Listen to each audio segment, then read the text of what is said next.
ciidamadan oo loogu talagalay in ay sugaan amniga caasimadda dalka ee Muqdisho tiradoodu waa 600 oo laga diyaariyay dhinac walba. Tababarkuna waxa uu socday muddo 3 bilood ah. gaada ciyaar lagu muujinayay diyaar garowga iyo cudurada ciidanka tababarka loo soo xiray ayaa lagu soo bandhigay dugsiga tababarada ciidanka booliiska Soomaaliyeed waxaana goobjoog ka ahaa wasiirka amniga qaranka gudoomiyaha gobolka Banaadir ahna duqa magaalada Muqdisho iyo kusimaha taliyaha ciidanka booliiska Soomaaliyeed. kooxda fanaaniinta qaranka Heegan ayaa suugaan kala duwan ku soo bandhigay goobta ay munaasabada ka dhacisay. sidoo kale Cabduqaadir Cali oo kamid ah dhalinyarada tababarka loo soo xiray ayaa suugaan wadaniyada ah ku cabiray waajibaadka looga fadhiyo. anoo dayaro isdumay anoo dugsi sare ka baxay dalacay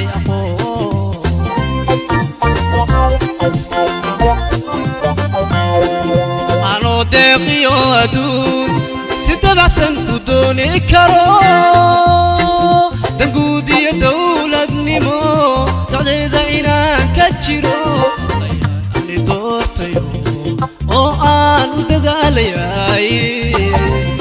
kusimaha taliyaha ciidanka booliiska Soomaaliyeed ahna taliye ku-xigeenka labaad ee ciidanka booliiska General Sakiya Xuseen Axmed ayaa la dardaarantay ciidanka tababarka loo soo xiray. sidaas darteed waxaan la jeclaaday magacayna u baxsaday dufcadan intaan u bixi dufcada dayax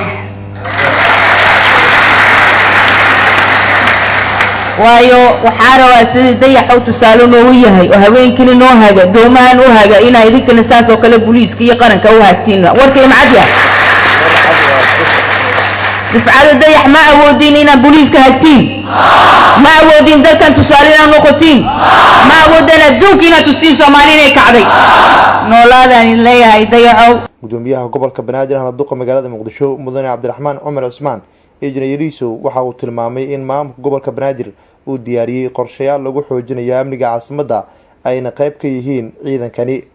maamulka gobolka Banaadir wuxuu wadaa qorshayaal fara badan oo dhanka amniga kaabaya oo ay ka mid tahay arrimaha darisaynta oo ay jiraan xoogag wadaniyiin oo dhammaan degmooyinka aad ugu tagi doontaan oo diyaar u ah inay kaalin idinkala qaataan hawshin idin sahlaan.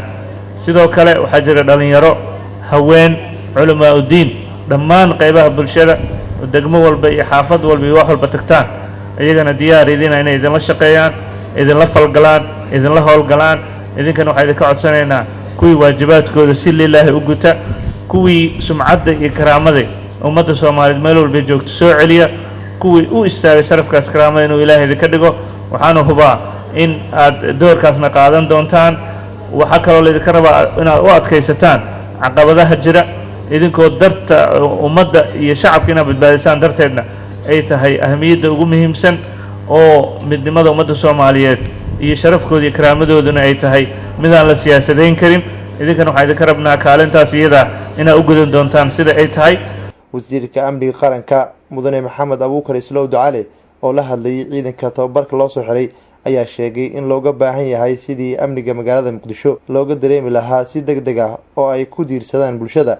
marka waxaan rajaynayaa in dhaqanka hor wax ka bedeshaan magaalada Muqdisho wax badan laga dareemo in dad cusub u soo galay dhiig cusub u soo galay wax badan aan ka dareemaan rabnaa. dawladda Soomaaliyeed madaxweynaha ra'iisul wasaaraha iyo golaha wasiirada iyo dhammaan hay'adaha kala gedisan waxay sugayaan waa idinka. waxaan rabnaa mar haddii wax loo xiro tababar dadka dhagahooda taagan in wax badan ku soo zaayisaan aan rabnaa. sidii kale wax lagu soo zaayidin karo waa idinkoo haray habeen u soo jeedaan aan u hoggaansataan taliyaashiina iyo awaamirtan la farayo.